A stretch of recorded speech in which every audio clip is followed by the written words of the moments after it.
Saudara, jumpa lagi bersama saya di Talk Tarimauludea dalam berita Sepekan Ketapang TV Jurnal, edisi Sabtu 20 Maret 2021. Berbagai informasi menarik selama sepekan akan kami hadirkan untuk Anda. Inilah dia Sepekan Ketapang TV Jurnal.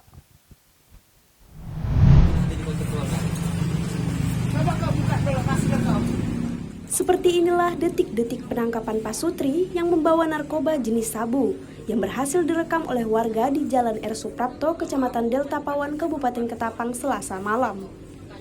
Penangkapan dilakukan setelah sebelumnya dilakukan pengintaian oleh petugas yang kemudian membuntuti pelaku untuk dilakukan penangkapan. Dari tangan kedua pelaku berinisial TRP dan istrinya berinisial RD ini, petugas berhasil mengamankan 5 bungkus plastik yang diduga jenis sabu dengan berat total 1,19 gram beserta handphone milik pelaku. Baik, terima kasih. Benar bahwa tadi malam anggota Polsek Gunung Kayong sudah melakukan upaya hukum terhadap oknum warga yang diduga sedang membawa dan menyimpan narkotika jenis sabu. Penangkapan bermula dari adanya informasi yang diterima anggota Polsek bahwa ada sepasang suami istri sedang berkendaraan yang sedang membawa narkotika jenis sabu. Informasi awal ini langsung dikembangkan oleh petugas kami dan berhasil membuntuti kedua pelaku yang dicurigai. Pelaku kita amankan di depan Gang Pawan Jalan R. Suprapto. Dengan disaksikan perangkat RT setempat, kita dapati didalami saku celana sebelah kanan pelaku TRP, 5 paket plastik bening kecil yang berisi serbuk kristal dengan berat total 1,19 gram yang kita duga jenis sabu. Kini pelaku dan barang bukti telah diamankan di Mapolres Ketapang guna proses lebih lanjut. Hingga saat ini, kedua pelaku masih diamankan di Mapolres Ketapang guna penyelidikan lebih lanjut untuk memutus mata rantai peredaran narkoba di Kabupaten Ketapang. Paulina Piling melaporkan untuk Ketapang TV Jurnal.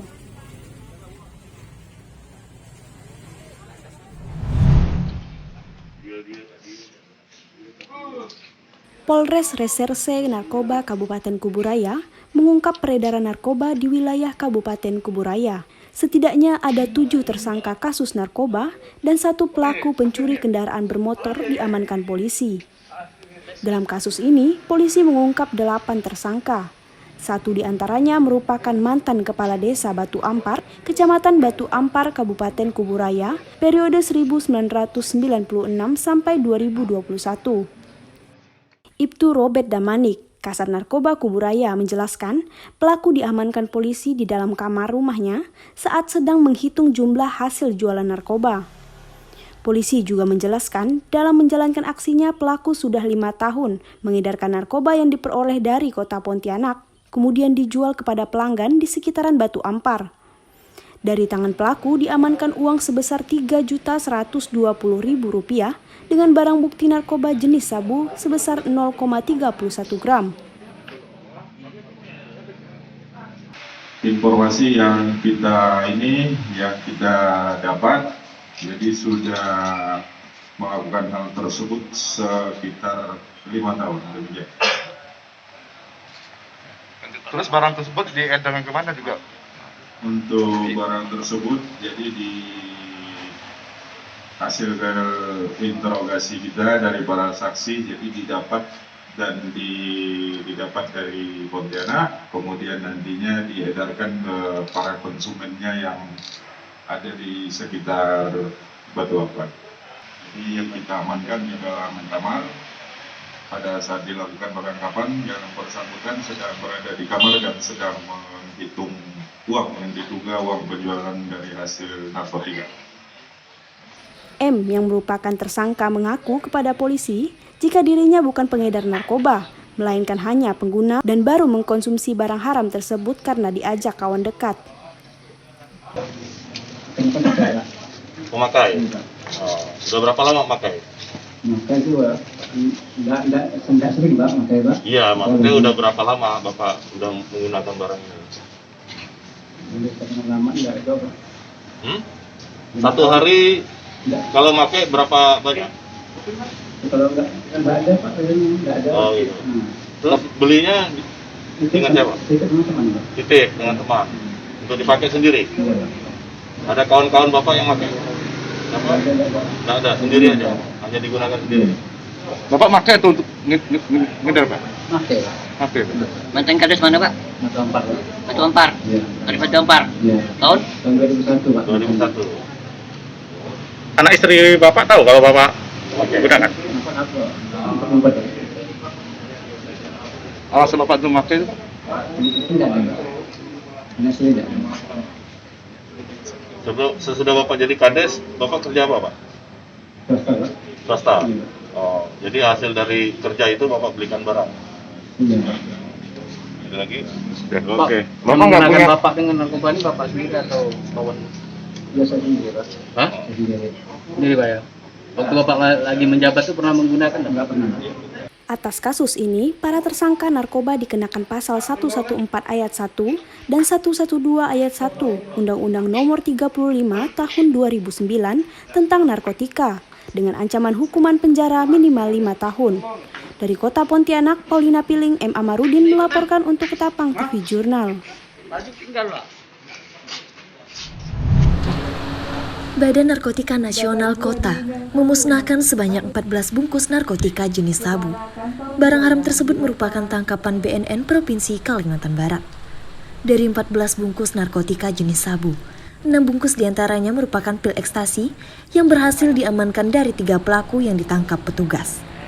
Kombes Pol Ade Yana, Kabid Pemberantas BNN Kalimantan Barat, mengatakan pengungkapan kasus narkotika ini berawal dari laporan masyarakat akan adanya rencana transaksi narkotika di wilayah Kabupaten Sambas, yang kemudian ditindaklanjuti oleh petugas BNN dan tim gabungan dengan melakukan penyelidikan.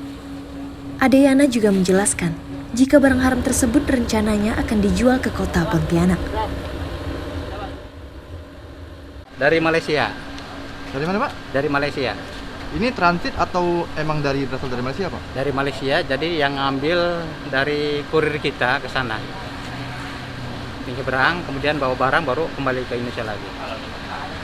Pak, dari 3 orang ini apakah mereka hanya semuanya kurir Pak? Atau memang ada salah seorangnya bandar atau otak memang dibalik penyelundupan ini Pak? Jadi yang merintahkan ini kan Berry awalnya. Berry merintahkan kepada Rusdi. Rusdi menyembunyikan lagi Edi Susanto yang tadi saya sampaikan. Dia yang ngambil barang sana. Kemudian pada saat tadi sudah dijelaskan kronologisnya, dia setelah barang dapat, kemudian 2 orang ini naik sepeda motor. Kemudian Rusdi dengan Edi. Yang didapat Edi, sedangkan Rusdi melarikan diri tadi. Jadi dia menghilang sebentar, melarikan diri, tetap di tempat situ. Kemudian motornya juga disimpan di jalan. Kemudian tapi motor itu sekitar berapa meter di semak-semak disembunyikan. Tapi alhamdulillah sama anggota dicek ke daerah situ, ke jalan yang diperkirakan ini, alhamdulillah dapat kendaraannya sepeda motor. Dia sempat si Rudi ini mau informasinya dengan istrinya rencana ke luar ke pulau, ada pulau di sana. Kita aja mungkin. Pak, untuk si Berry itu apakah memang dia pengedarnya atau dia hanya juga kurir Pak sebagai sebatas penyampaian aja gitu Pak? Dia yang pesan dari Berry ke yang lainnya belum ada, belum nyampe. Jadi posisi si Berry ini termaksudnya otak di balik Iya. ya? Lewat jalur tikus ya Pak? Jalur lewat bukan jalur tikus lagi, jalan hutan. Hutan ya. Hutan tuh enggak, apakah jalan hutan itu ada jalurnya atau tempat setapak atau tidak tahu. Karena sempat dia memang katanya ya kesasar juga. Pak, dari keterangan si Berry ini kan yang memang mengendalikan 2 kurir ini Pak ya? Nah itu barangnya satu kurir sebenarnya, Rusdi aja. Rusdi ke orang lain lagi kayak itu. Nah Pak, itu dari keterangan Berry barang ini mau diedarkan di mana Pak? Pontianak atau? Karena di wilayah Pontianak informasinya. Karena terputus sih habis itu tidak ada.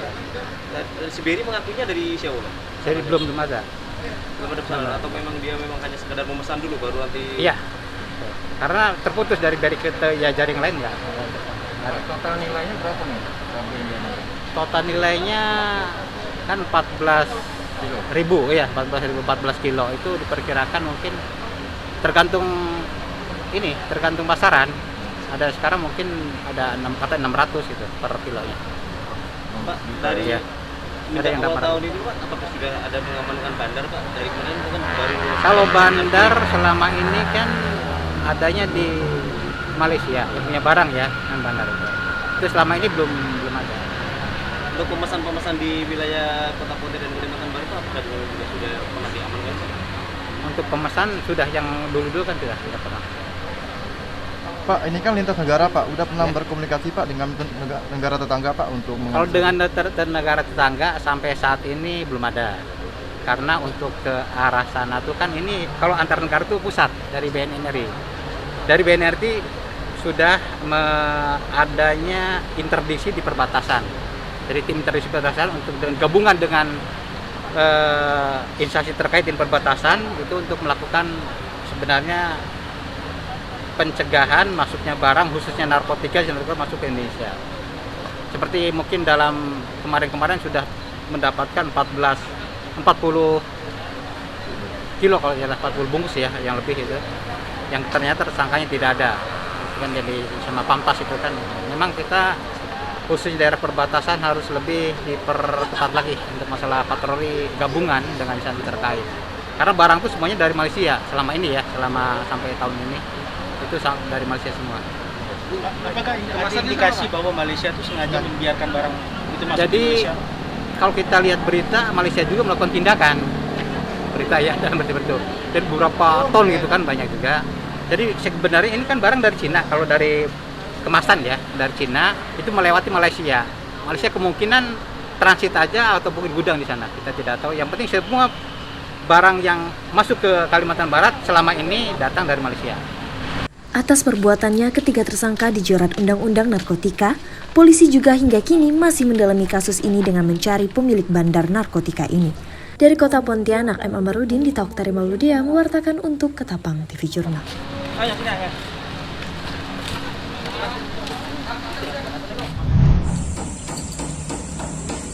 Kepala Lapas Kelas 2 Pontianak, Farhan, menjelaskan jika pelaku tindak pidana narkoba mendominasi di Lapas Kelas 2A Pontianak, di mana dari 1.025 terpidana, 77%-nya merupakan terpidana kasus narkoba.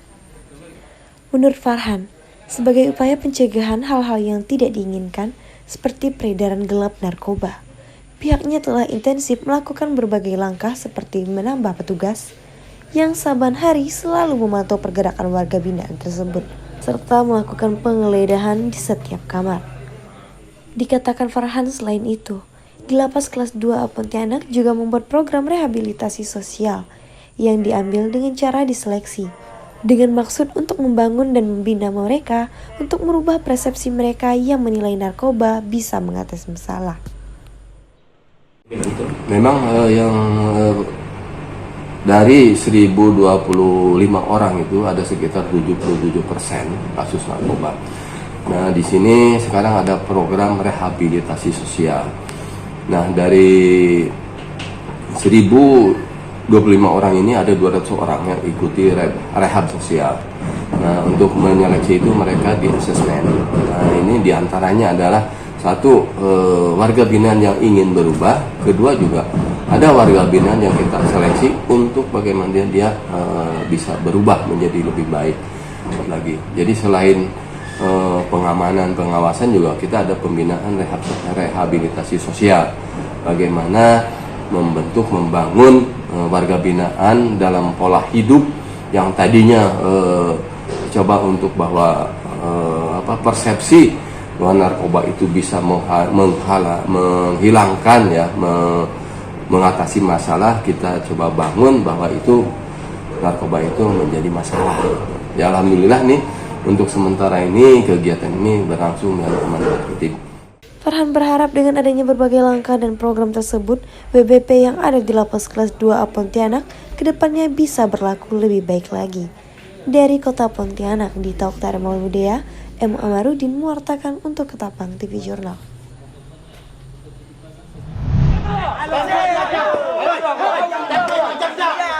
Seperti inilah suasana detik-detik penyerangan yang dilakukan oleh ribuan warga terhadap perusahaan asal Cina yang bergerak di bidang tambang emas di Dusun Muatan Batu, Kecamatan Tumbang Titi, Kabupaten Ketapang pada akhir 2020 kemarin.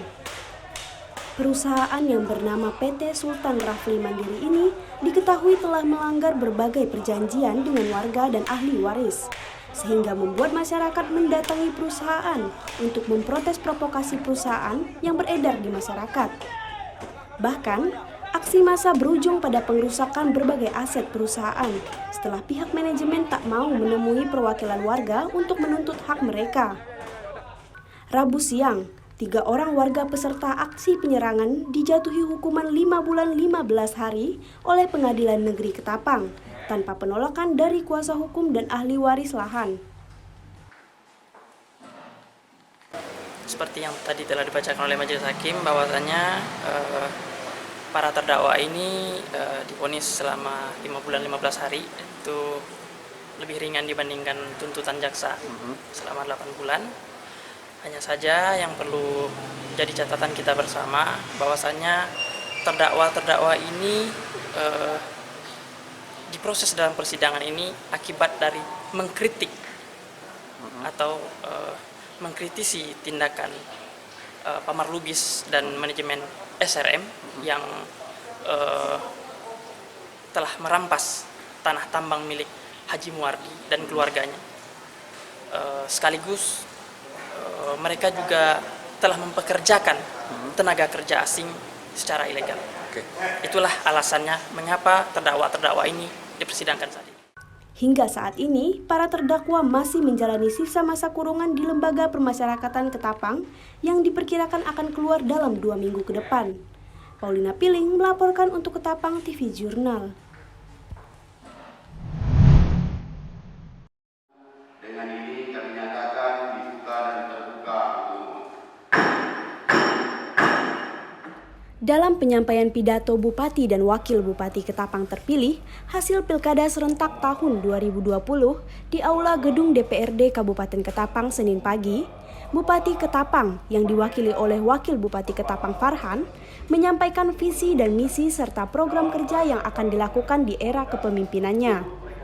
Salah satunya demi mewujudkan kepemimpinan yang handal, terpercaya dan berwibawa dalam pelayanan publik. Farhan mengatakan akan membangun pusat pelayanan publik di mana semua pelayanan publik dilakukan satu tempat. Di dalamnya terdapat instansi-instansi yang siap melayani keperluan publik seperti pembuatan SIM, KTP, surat nikah, dan lain-lain.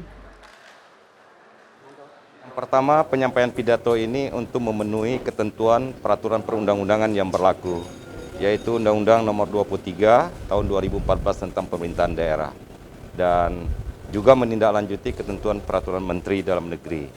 Dan setiap bupati, wakil bupati, atau kepala daerah yang terpilih harus menyampaikan pidato pertamanya di hadapan sidang paripurna DPRD. Nah, untuk itulah kami hari ini sudah memenuhi ketentuan yang berlaku. Poin yang kedua, penyampaian ini adalah penyampaian secara umum yang kita sampaikan melalui sidang paripurna. Kita akan tindak lanjuti karena di dalam ketentuan yang berlaku juga, yaitu Undang-Undang 23 2014, setiap kepala daerah terpilih itu harus menyusun paling lama RPJMD 6 bulan ya. Jadi 6 bulan sejak terpilih dilantik itu harus sudah tersusun rencana pembangunan jangka menengah daerah. Nah, untuk itu dari pidato umum ini kami akan breakdown dengan melakukan pertemuan-pertemuan, yaitu melalui kepala Bapeda dan organisasi perangkat daerah yang terkait untuk mempersiapkan penyusunan rencana pembangunan jangka menengah daerah Kabupaten Ketapang tahun 2021 sampai dengan 5 tahun ke depan. Nah, di dalam RPJMD itulah nanti kita akan breakdown mulai dari kebijakan sampai kepada program dan kegiatan itu akan kita susun. Jadi apa yang sudah kami sampaikan terhadap pancakarya program dari kami yang terpilih itu akan kami breakdown, akan kami masukkan di dalam kelompok-kelompok ketika berbicara Ketapang Sehat. Artinya Ketapang Sehat itu akan kita masukkan semua kelompok yang mengarah kepada tujuan untuk sehat, masyarakat sehat. Jadi misal contoh, tidak hanya sebatas kepada bagaimana pelayanan kesehatan, tetapi ketika masyarakat berolahraga, menyediakan fasilitas olahraga, itu akhirnya adalah untuk Ketapang Sehat. Nah, Demikian juga penertiban misalnya ada narkoba dan sebagainya itu yang dilakukan, dia akan dikelompokkan di dalam program yang namanya Ketapang Sehat. Kenapa? Kalau misalnya kondisi narkoba di kabupaten ini meningkat, pemakainya dan sebagainya, berarti kita akan menciptakan atau membiarkan masyarakat Ketapang tidak sehat. Nah, jadi itu contoh-contoh kelompok untuk yang sehat. Nah, demikian juga dengan program Ketapang Cerdas. Nah, Ketapang Cerdas tidak hanya bagaimana kita menjalankan aktivitas proses belajar mengajar, tapi kita akan memberikan contoh setiap kecamatan itu ada sekolah yang unggul. Nah, jadi satu kecamatan, satu sekolah yang unggul, apakah di tingkat SD, tingkat SLTP. Karena itulah yang menjadi kewenangan kita. Kalau SLTA itu menjadi kewenangan pemerintah provinsi, gubernur. Nah, jadi seperti itu akan kita breakdown. Yang akhir daripada itu adalah terbentuknya rencana pembangunan jangka menengah daerah. Saya pikir seperti itu. Ya, program unggulan kita adalah tetap meningkatkan kualitas infrastruktur daerah. Karena kondisi isu sampai dengan hari ini bahwa infrastruktur daerah itu masih belum maksimal. Nah, artinya unggulan kita itu adalah untuk meningkatkan perbaikan infrastruktur. Yang kedua, dalam konteks pelayanan publik, program unggulan kita adalah kami akan menciptakan mall pelayanan publik. Jadi mall pelayanan publik itu kita tempatkan di dalam satu tempat, silakan masyarakat mau mengurus SIM, mau mengurus pajak, mau membayar listrik, mau membayar air bersih, nikah pun ada di situ. Ya, jadi nanti KUA akan membuka galerinya di situ bagi masyarakat yang ingin nikahnya misalnya di KUA. Kalau agama Islam gitu ya, ya sudah datang ke mall pelayanan publik, mereka bisa melaksanakan prosesi pernikahan dan prosesnya akan cepat. Nah, sehingga masyarakat tidak lagi ketika mau mengurus SIM harus ke Polres. Tidak, kita langsung di yang disebut dengan mall pelayanan publik. Nah, itu juga menjadi unggulan kami. Karena kami ingin ciptakan itu, ingin ada di kabupaten ini dalam rangka untuk peningkatan kualitas pelayanan publik dan memudahkan masyarakat Kabupaten Ketapang ketika berurusan dengan katakanlah beberapa unit kerja. Nah, kan kalau dulu misalnya mau ngurus SIM ke Polres, lalu kalau mau nikah pergi ke KUA, terus mau bayar listrik ke PLN, mau bayar air bersih PDAM. Nah, ini nanti kita tempatkan di satu tempat yang lokasinya kami berikan bocoran. Insya Allah nanti lapangan sepakat, bangunan yang sampai dengan hari ini belum termanfaatkan, kami pastikan itu menjadi lokasi mall pelayanan publik. Itu. Pembuatan pusat pelayanan publik ini demi memudahkan masyarakat untuk mengurus segala keperluan. Paulina Piling, M. Naufal, melaporkan untuk Ketapang TV Jurnal.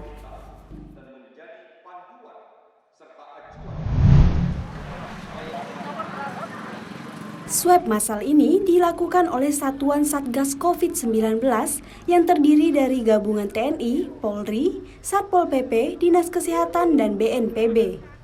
Operasi sidak swab di tempat ini dilakukan di 3 titik kafe atau warkop di Jalan DI Panjaitan, Kabupaten Ketapang. Satgas COVID-19 telah menyiapkan 1.000 alat swab guna menjaring masyarakat yang tidak menerapkan protokol kesehatan. Hasil swab ini akan dikirim ke Pontianak untuk ditindaklanjuti. Jika ada pengunjung yang teridentifikasi positif, maka akan dipanggil pihak Satgas COVID-19 dan diedukasi untuk langkah selanjutnya melakukan karantina. Apalagi sekarang ini kan kita melihat ada peningkatan kasus COVID. Jadi tujuan kita untuk menertibkan masyarakat agar lebih prokes. Walaupun mereka berada di mana, baik itu di warung-warung kopi ataupun di kafe, mereka tetap harus prokes.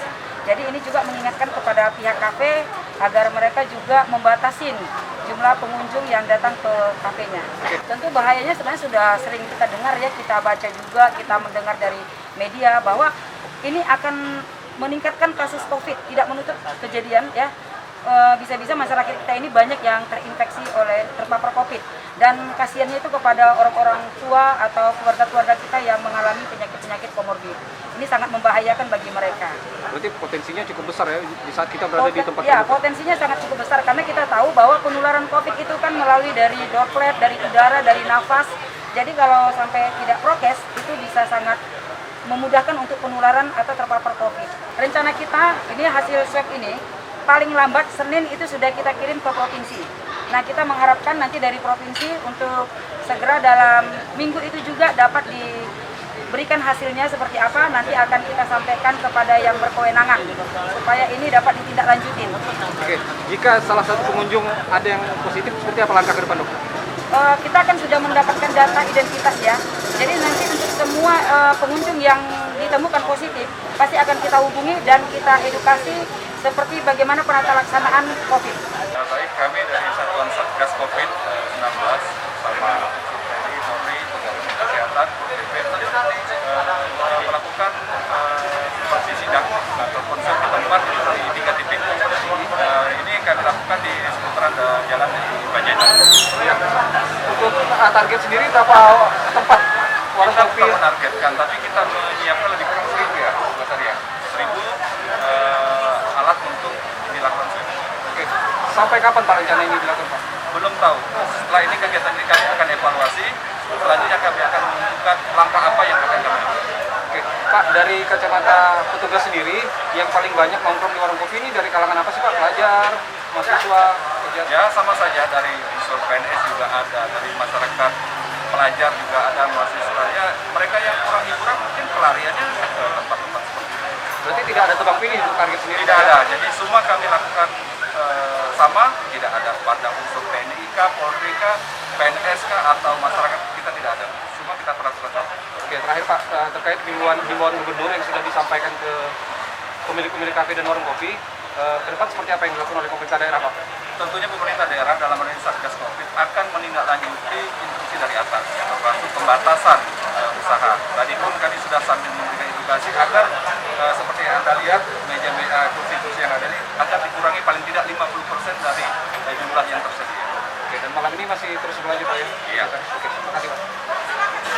Kami dari pihak kepolisian sampai saat ini tetap mendukung kebijakan dari pihak pemerintah, terutama tim Satgas COVID-19 Kabupaten Ketapang. Apapun yang diperminta dari tim, kami siap membackup.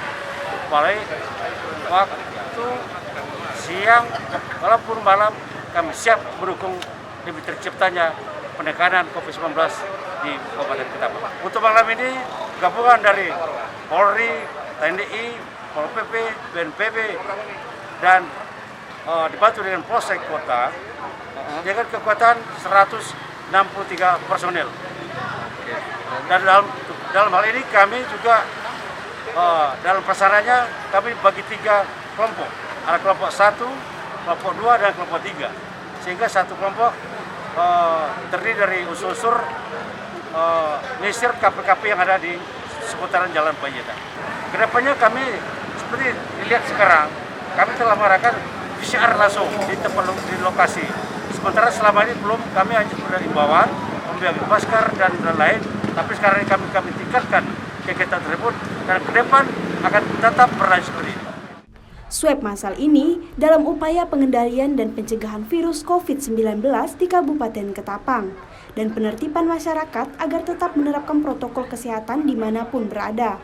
Juga sebagai pengingat bagi pihak kafe agar membatasi jumlah pengunjung di kafenya. Paulina Piling, M. Naufal melaporkan untuk Ketapang TV Jurnal.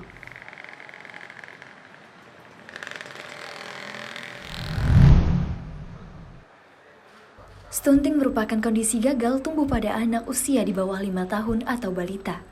Akibat kekurangan gizi, kronis dan infeksi berulang terutama pada 1000 hari pertama kehidupan atau HPK.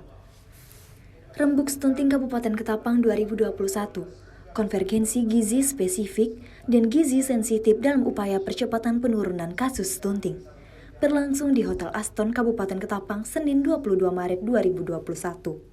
Dihadiri oleh Asisten 3 mewakili Bupati Ketapang, BKKBN, Bapeda, Dinas Kesehatan serta perangkat daerah lainnya.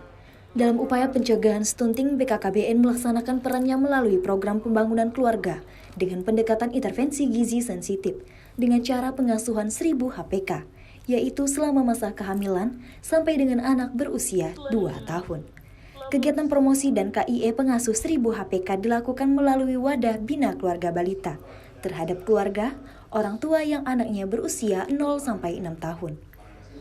Jadi harapan kami dari BKKBN ini program stunting kan ini program nasional. Jadi stunting ini adalah kekurangan gizi kronis yang berlangsung sejak lama, sehingga tentunya stunting ini kalau tidak bisa ditangani dengan baik itu akan melahirkan anak-anak stunting dan tentunya melahirkan SDM yang tidak bermutu ke depan, sehingga kami dari perwakilan BKKBN punya tanggung jawab untuk bagaimana nanti program stunting ini bisa dijalankan demi meningkatkan SDM di Kabupaten Ketapang. Ini kita tidak bisa lakukan masyarakat ya, karena itu memang dari akses dan geografis yang cukup sulit, dan ini dengan ketidakpahaman masyarakat, bukan salah masyarakat, tapi ini adalah tugas kita untuk bagaimana nanti program stunting ini, informasi tentang stunting ini bisa tersampaikan dengan baik ke masyarakat, sehingga rembuk stunting ini sangat penting untuk kita mencari solusi. Menjadi solusi ternyata di Kabupaten Ketapang masih terdapat stunting, dan masyarakat perlu tahu bahwa penanggulangan stunting itu penting, karena kalau bukan kita yang akan sampaikan ke masyarakat pedalaman, siapa lagi? Dan kalau masyarakat pedalaman tidak menikmati pelayanan tentang informasi tentang stunting, yang diserahkan ke masyarakat, tapi kita berarti karena masyarakat punya hak, mereka punya hak untuk mendapatkan pelayanan. Apakah pelayanan stunting, apakah kesehatan, atau pelayanan apa, mereka punya. Nanti kita akan memfasilitasi, kita akan berusaha, karena kita diwajibkan untuk melayani masyarakat sampai ke pelosok-pelosok, sampai ke daerah-daerah terpencil. Dan inilah tugas, dan ini di rembuk stunting ini kita akan putuskan bersama panitia ya, Pak Ketua Panitia, untuk bagaimana nanti apa-apa yang harus kita lakukan untuk percepatan penurunan stunting ini. Dan ini sudah berjalan, bukan ini sudah berjalan sudah sejak dari tahun 2016 program stunting, dan tahun lalu ada program stunting juga. BKKBN bersama-sama bukan hanya kesehatan ya, dengan mitra-mitra yang ada yang terlibat dalam program stunting sudah menjalankan program stunting di seluruh wilayah termasuk di Kabupaten Ketapang. Ya, untuk Kabupaten Ketapang sendiri Pak, tingkat ketinggian stuntingnya berapa persen Pak selama 2020 kemarin? Ini kalau saya data stunting untuk Ketapang boleh dikata rendah ya, di bawah nasional, walaupun target kita 2024 14%. Tapi dari data yang ada secara provinsi, kita Kalimantan Barat kan 22,berapa persen. Sementara Ketapang sudah 15%, sehingga kita akan coba mengenjot dengan target 14% 2024 nanti untuk bisa tercapai dari 15 ke 14%. Nah ini suatu kebanggaan saya kepada pemerintah Ketapang, Pak Bupati beserta jajaran, Dinas Kesehatan, OPDKB dan semua instansi terkait ternyata sudah berupaya sehingga Ketapang itu termasuk zona hijau ya, termasuk karena keterpaparannya itu lebih rendah dari kabupaten-kabupaten yang lain. Fenomena yang terjadi anak stunting di Indonesia sebenarnya tidak hanya dialami oleh keluarga yang miskin, akan tetapi juga dialami oleh keluarga yang tidak miskin. Berada di atas 40% tingkat kesejahteraan sosial dan ekonomi. Makanan yang dikonsumsi juga salah satu faktor penyebabnya. Memang kami setiap tahunnya kami melaksanakan rembuk stunting, karena stunting ini adalah masalah kompleks, jadi tidak bisa ditangani oleh sendiri. Jadi kita harus sama-sama berembuk, mulai dari desa, kecamatan, sampai kabupaten, sampai provinsi, kita semua bersama-sama dalam rangka konvergensi program.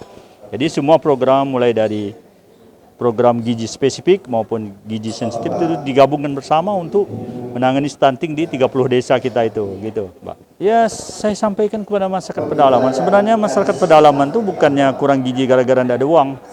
Kita cukup mewah, tetapi dalam rangka pemilihan menunya aja di anak-anak mereka yang salah. Biasa mereka sering memberikan gula-gula atau itu manisan-manisan yang seharusnya dikasihkan sebenarnya telur dan sebagainya. Itu yang menjadi masalah kita bersama di sini.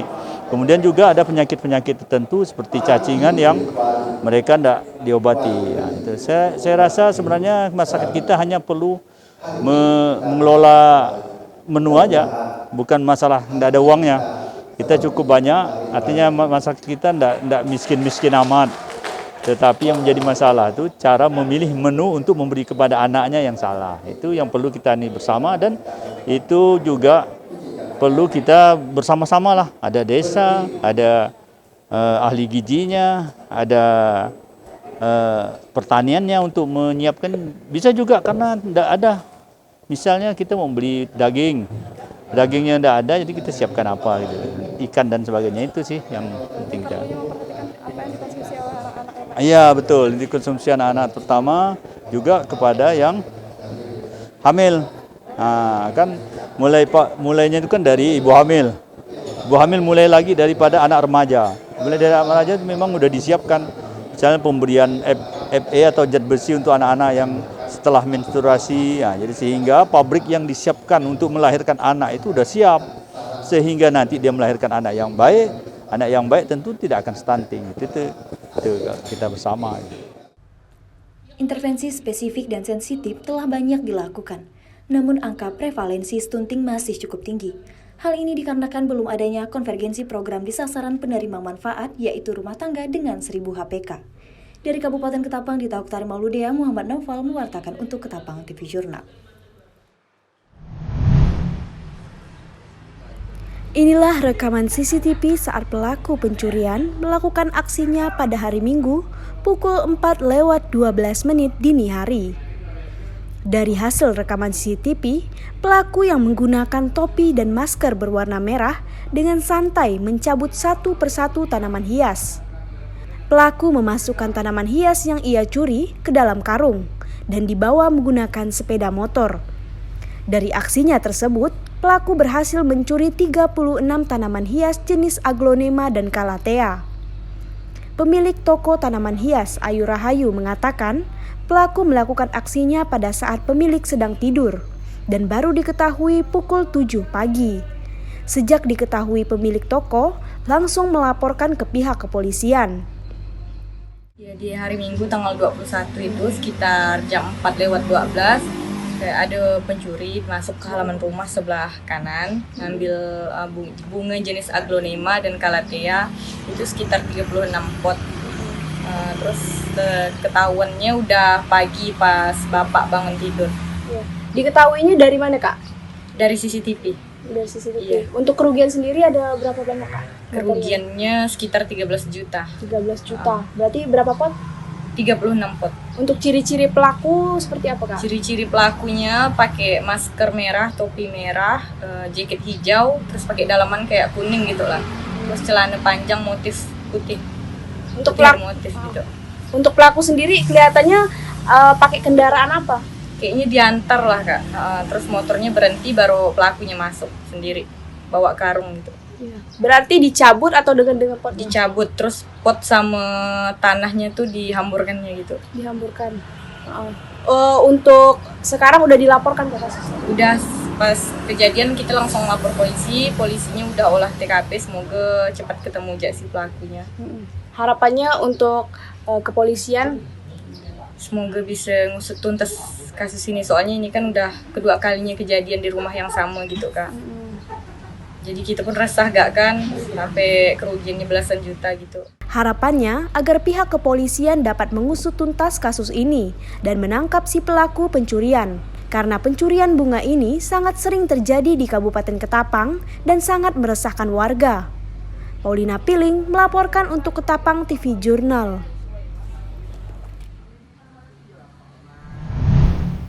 Demikianlah berita sepekan Ketapang TV Jurnal hari ini. Saya Dita Oktari Mauludea beserta seluruh tim redaksi yang bertugas pada hari ini pamit undur diri. Terima kasih dan sampai jumpa.